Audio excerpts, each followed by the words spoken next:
Il y a une vérité que peu de femmes voient et que peu d'hommes osent formuler.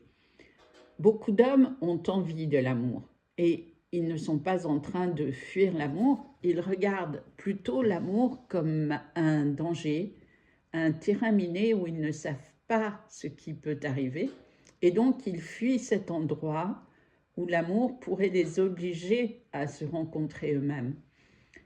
Parce qu'à ce moment-là, ils seraient obligés de ressentir réellement ce qui se passe en eux.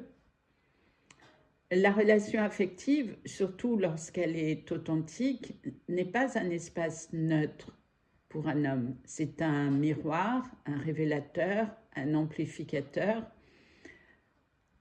un endroit où ils ne peuvent pas se cacher. Et pour un homme qui n'a jamais été accompagné à habiter son monde intérieur, ce miroir peut être terrifiant parce qu'il n'a aucun repère. Il est donc dans une profonde insécurité. Dans une relation superficielle, par contre, ils sont à l'aise, ils ne sont pas vus et se sentent ainsi en sécurité parce qu'ils sont confortables. En fait, la peur de l'intimité n'est pas une peur de l'autre, c'est une peur d'eux-mêmes. La plupart des hommes ont grandi dans un environnement où l'on valorise la maîtrise, la performance, la solidité, la capacité à tenir. En tout cas, c'est ce qu'on leur a appris. On leur a appris à gérer, à porter, à contrôler, mais on ne leur a jamais appris à ressentir, à nommer, à se déposer, à se poser les bonnes questions sur qu'est-ce que je ressens à l'intérieur de moi et comment je peux y faire face.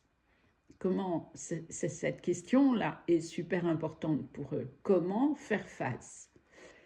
Alors, quand une femme arrive avec une présence qui voit, qui ressent, qui capte, qui touche, elle active un espace en eux qui n'a jamais été expérimenté, donc un espace qui n'est pas sécurisé. Et dans ce cas-là, ce n'est pas la femme que l'homme fuit, c'est l'effondrement intérieur qu'il anticipe car il ne sait pas comment il va réagir. Parce que l'intimité, la vraie, celle qui demande de se montrer sans armure, sans stratégie, sans masque, c'est un territoire que l'homme n'a jamais exploré. Et l'inconnu pour un homme qui a construit sa valeur sur le contrôle est vécu comme une menace, forcément. L'éducation ne lui a pas appris à être en relation. Pour les femmes, c'est identique d'ailleurs. Donc, le retrait masculin n'est pas un désamour. Pour eux, c'est un mécanisme de survie et bien souvent, ils ne sont pas conscients d'être handicapés parce que une partie d'eux-mêmes reste figée de fait. Et les femmes attendent quelque chose qu'ils ne peuvent pas offrir, sauf pour ceux très rares qui osent se rencontrer dans un travail intérieur. Et ça reste très, très rare. Voilà, si ce message vous a plu, merci de liker, de vous abonner. Et je vous dis à bientôt.